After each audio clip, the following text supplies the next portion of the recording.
Good morning mga kababayan, it's me again, ang feeling vlogger nga taga Basay pero bisan diri mabaysay at least buhay. So guys, for today's video is ituturo ko po sa inyo kung paano mag-lock ng isang doormat. So ito po siya guys.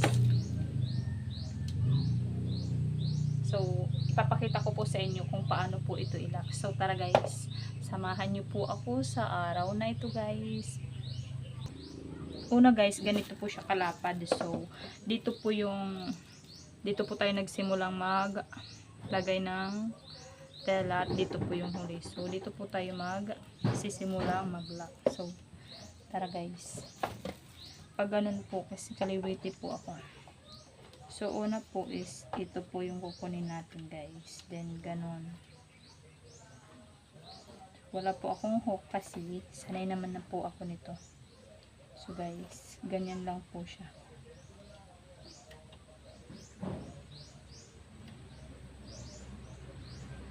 Ganito po ako mag-lock guys. Kukunin po natin, then ito kukunin din, isusuksok po natin sa kabila. Ganon. So paulit-ulit lang po natin gagawin yan hanggang sa matapos po tayo. So guys, bibilisan natin para matapos po tayo. Wala pong cut nito guys. Papakita ko po sa inyo talaga yan. Papakita ko po talaga sa inyo kung paano po talaga mag-lock. So, ganito po. Hindi po ako gumagamit ng hook kasi is hindi po ako sanay doon. So, sanay po ako sa walang hook. So, ganito po yung ginagawa ko.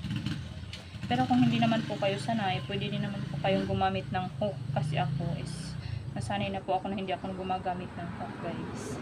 So, ganito lang po siya gawin. Ganyan.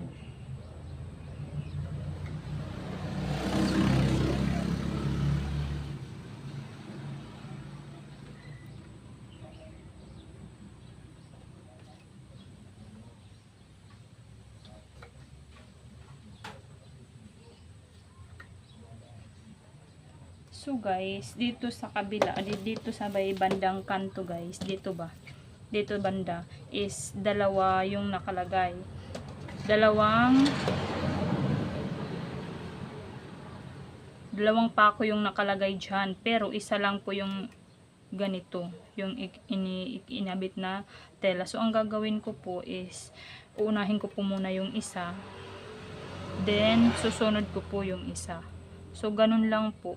Pero yung iba is isahan lang. So ginanyan ko siya. Dalawa yung pagkakalak ko kasi. Pag isa lang is parang nabibilog siya. So kailangan nating dalawahin para parang magkaroon siya ng kanto ba. So ganun guys. So after that, dito naman po tayo sa pahaba na banda. So isinabit ko ulit siya para mapantay. Ay ni kuya. So ganun din. Hi manim kuya. So patuloy lang po tayo hanggang sa matapos po tayo guys. Iyay anay daw.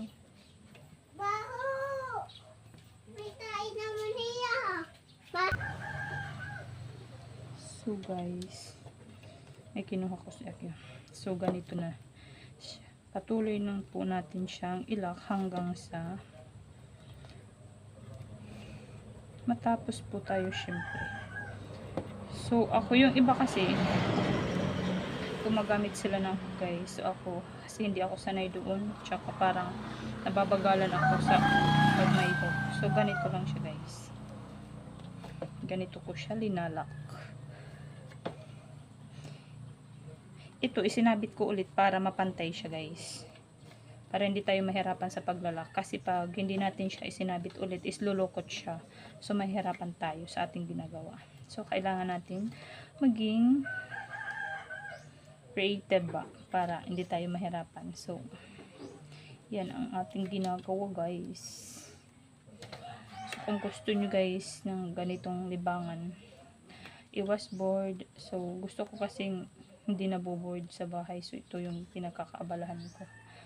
Pero pagkatapos ko naman nito guys, is balik naman po tayo sa mga trabaho na mga ginagawa natin sa bahay. Yung magluto, maglinis, maglaba, ganun. So, ito, pahinga ko guys. Kung gusto kong magpahinga, ganito ginagawa ko. O, kapag pahinga ka na, kumikita ka pa guys. Ganun. So, hindi man siya kalakihan yung kita natin. At least, meron po tayong kita guys na atin.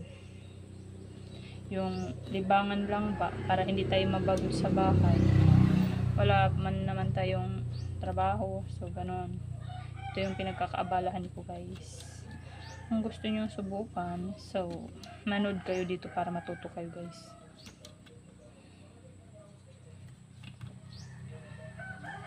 Para matuto kayo guys, ganito lang. So dito sa bandang, ano ba yan, dito sa banda dito, dalawa na kasing pako, tapos isang, ano?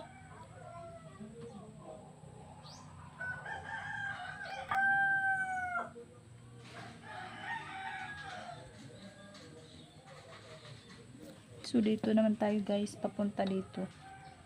So ganun lang, ibinalik ko ulit sa pagkakasabit para hindi nga siya malukot guys, ganun. So para-paraan lang po tayo para hindi tayo mahirapan. Ganun lang yung siya kadali guys. So ganito ginagawa ko.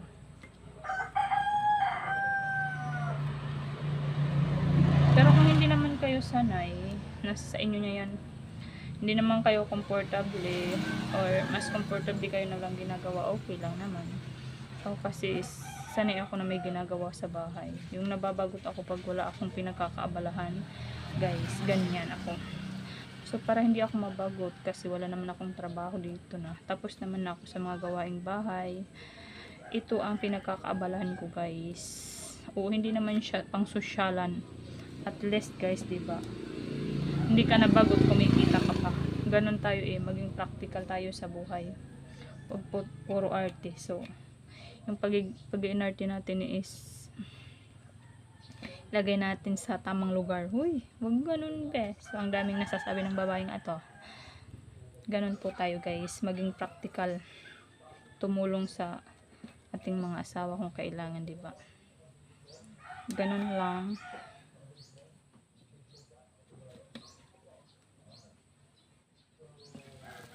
Hanggang sa matapos siya guys. So, ganyan. So, nandito na naman po tayo sa kanto. Ganon din po. Kung ano ang ginawa natin is susundin lang po natin siya guys. Para mas maganda siyang tingnan. Ganon.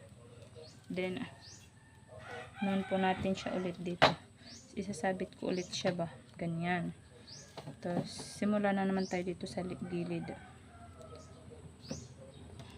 Hanggang sa matapos siya guys. So, ganon lang siya kadali. Siyempre, kung hindi kayo sanay guys, yung una talaga is mahihirapan kayo. Tsaka wala naman kayong alam sa mga ganitong gawain, diba? So, kung wala kayong alam, manood kayo ng mga tutorial ko guys, para malaman nyo at magkaroon kayo ng pagkakalibangan sa inyong mga bahay. Kasi guys, iwas bagot na to. Hindi kayo mababagot, hindi kayo mabubore. Kikita pa kayo guys. Hindi siya ganun kalaki at hindi naman siya pang sosyali na gawain. Alam ko naman sasabihin hindi naman pang social yan, maliit lang yung kita niyan, pero nakakabawas siya ng stress guys kasi wala kayong isipin kung di gumawa, paano gawin, so ganon. Pero kung ayaw nyo naman, okay lang manood. So guys, ganyan siya guys.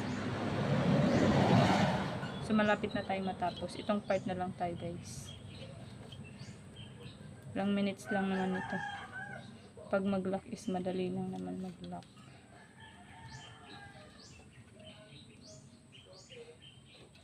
Ganun lang siya kadali i-lock.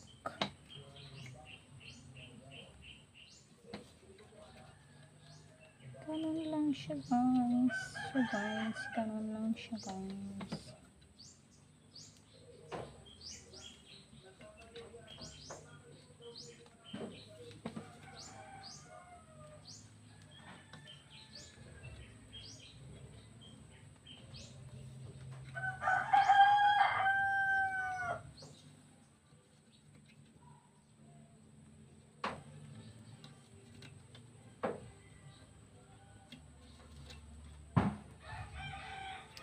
So, ganun.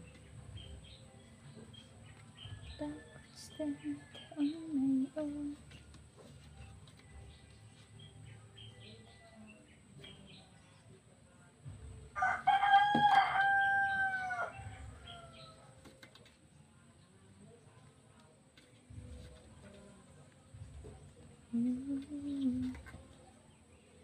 So guys, tapos na tayo. Tapos na siya malak. Kukunin na natin guys, isa-isa. Ganyan. Tapos dito sa bandang huli guys, itatahin natin. Tapos ilalak din natin siya guys. Yun lang. So, tapos na tayo maglock. Ito na yung itsura niya guys. Tapos na natin ilak ba. So, ang ating ginagawa.